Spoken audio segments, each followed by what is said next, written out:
पहले 475 का था, 930 का हो गया। ये योगी की सरकार है, सस्ती सरकार, ऐसे बताया था।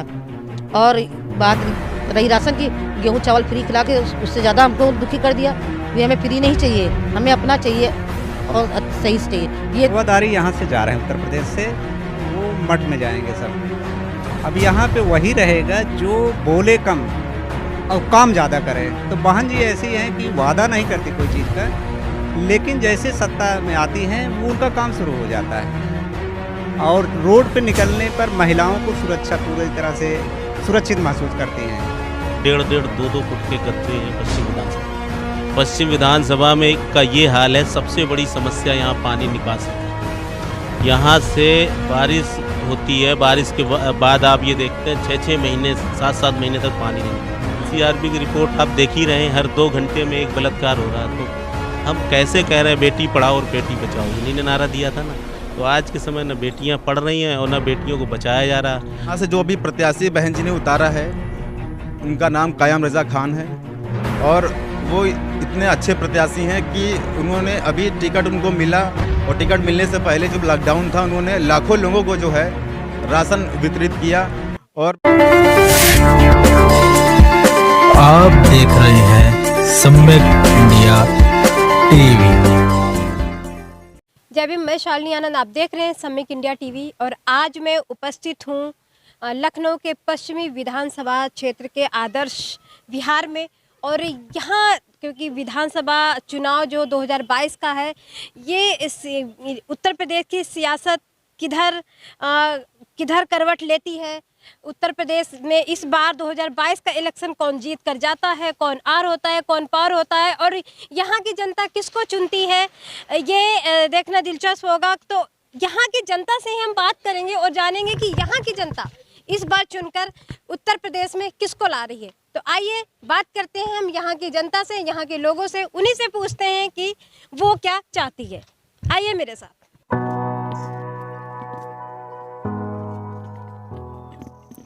आइए मिलवाते हैं हम आपको यहाँ की जनता से, इस पश्चिम विधानसभा क्षेत्र की जनता से, और उनसे जानते हैं कि इस बार उनका ओपिनियन क्या है, वो क्या चाहती है कि इस बार 2022 में किसको आना चाहिए। सर क्या नाम है आपका? SP सत्यार्थी नाम। सर क्या लगता है आपको इस बार विधानसभा में किसका रुख होने वाला है? यहाँ तो पश्चिम में जो बहुजन समाज पार्टी आएगी।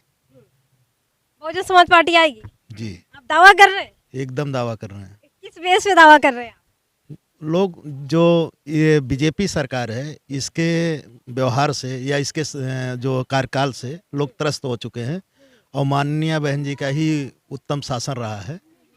2-3 बार जो भी रहा है उनको लोग जानते हैं, लोग मांग कर रहे हैं कि नहीं, माननीय बहन जी ही सही होंगी इस पूरे देश के लिए, उत्तर प्रदेश के लिए। इसलिए हम लोग तो टहलते रहते हैं, लोग कहते हैं कि भाई बहन जी को आना चाहिए, और उनका वोट साइलेंट है, बस प्लस हो जाए वो आएगी बस। क्योंकि सभी पार्टियां स्लोगन दे रही हैं, जैसे बीजेपी है वो भी स्लोगन दे रही है, नए नए तरीके से दे रही है कि किस तरह से उसने माफियाओं को साफ किया, महिलाओं को सुरक्षा प्रदान की, किस तरह से उसने फ्री राशन वितरण किया। मतलब पूरी उत्तर प्रदेश की जनता जिस तरह से एकदम लॉकडाउन से लेके अब तक की अपने पूरे कार्यकाल को वो दर्शा रही है जिस तरह से। तो आपको क्या लगता है कि जिस तरह से वो पॉजिटिव वे में दिखा रही है, क्या वैसा है यहाँ पे उत्तर प्रदेश में? नहीं, देखिए बीजेपी तो सीधे जो बोलती वो करती नहीं है, और बोलने जनता तो समझ गई है। इनके 5 साल इनका जो कार्यकाल था वो देख गई कि ये क्या बोले क्या किए। महिलाओं की सुरक्षा नहीं, आप हाथरस कांड देख लीजिए, आप उन्नाव कांड देख लीजिए।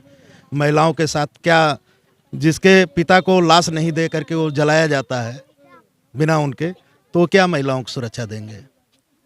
और रही बात है विकास की, विकास तो यहाँ की जनता उनको खुद बताएगी कैसे विकास किया जाता, क्या किए हैं। सिर्फ मंदिर मस्जिद या हिंदू मुस्लिम से पेट नहीं भरने वाला है।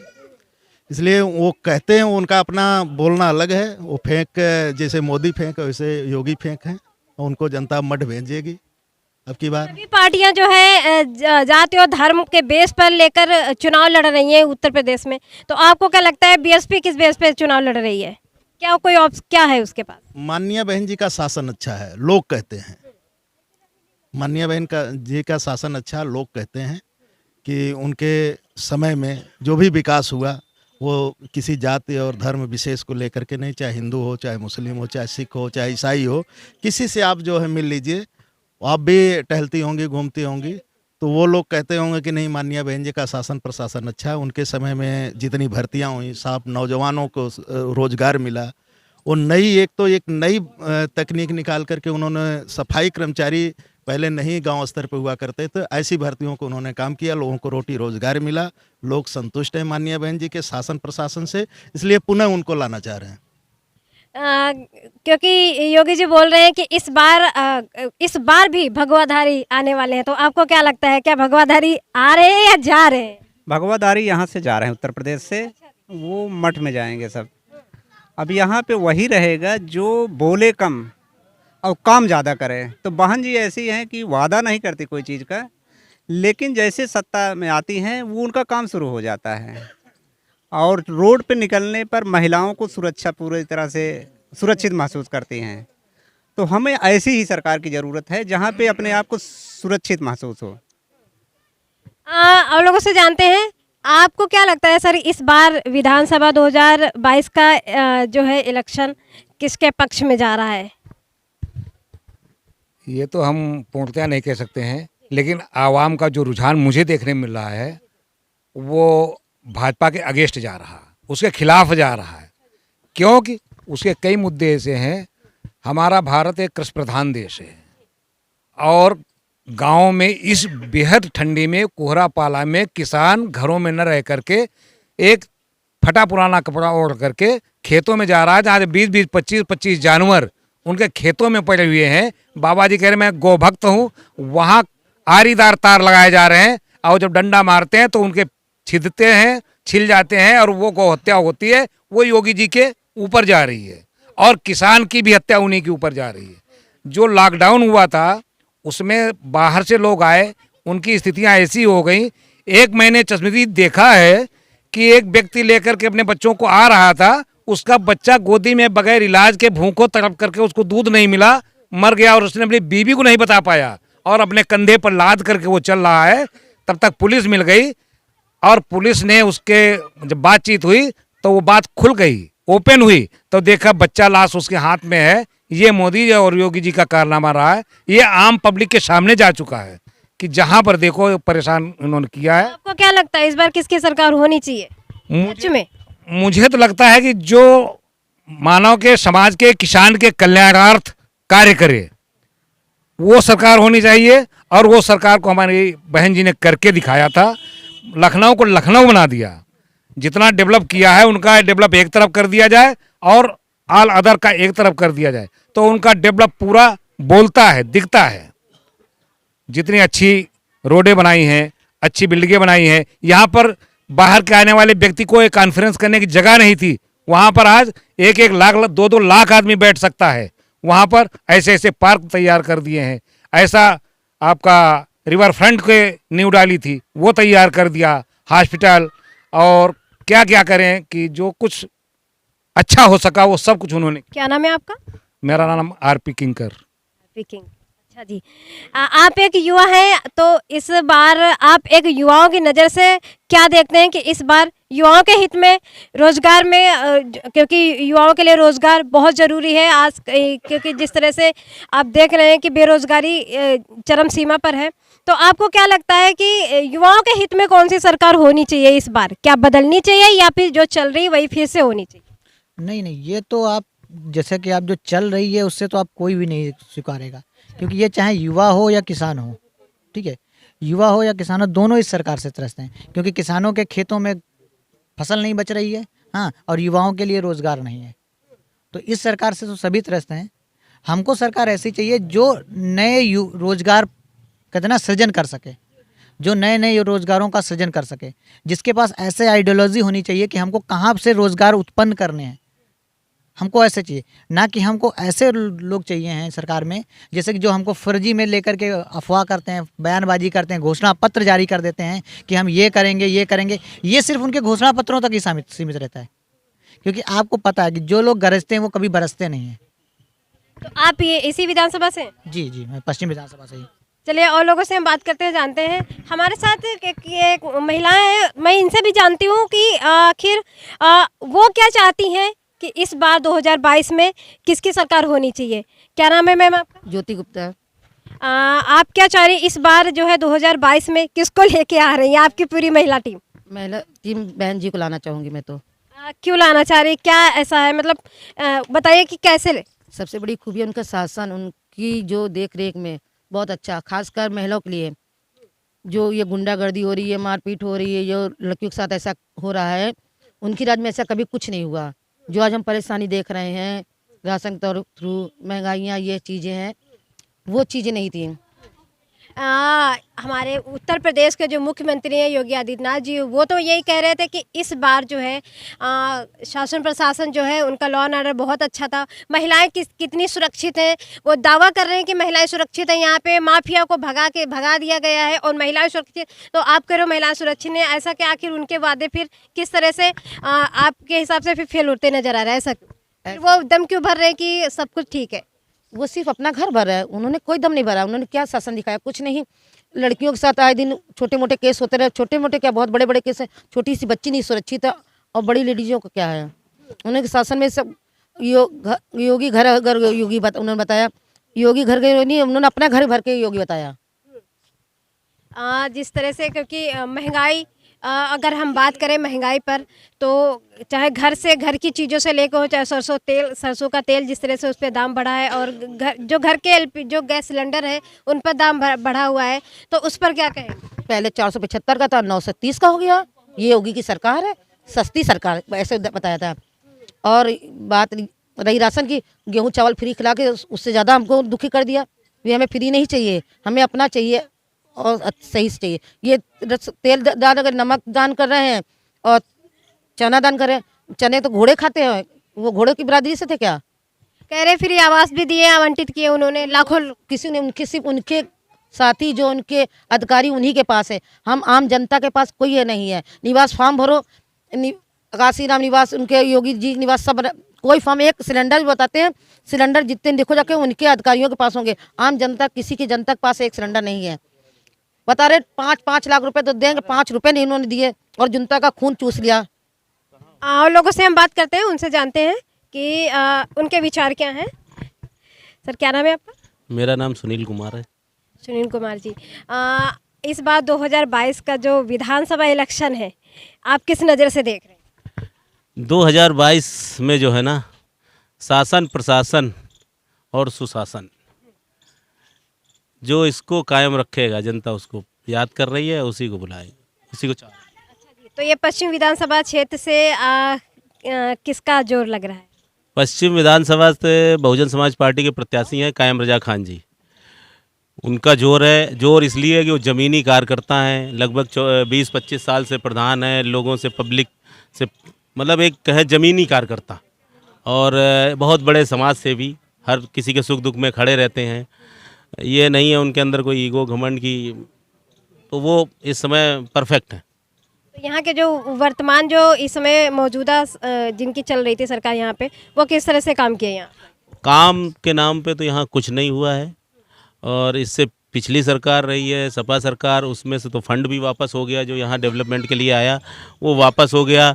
और इसमें जो था, जब वही नहीं रहे तो ये तो बेघर हो गई एक प्रकार से। तो ये कुछ भी नहीं, आप देख सकती हैं, लगभग 1.5 2 फुट के गड्ढे हैं पश्चिम विधानसभा में का ये हाल है। सबसे बड़ी समस्या यहाँ पानी निकासी की।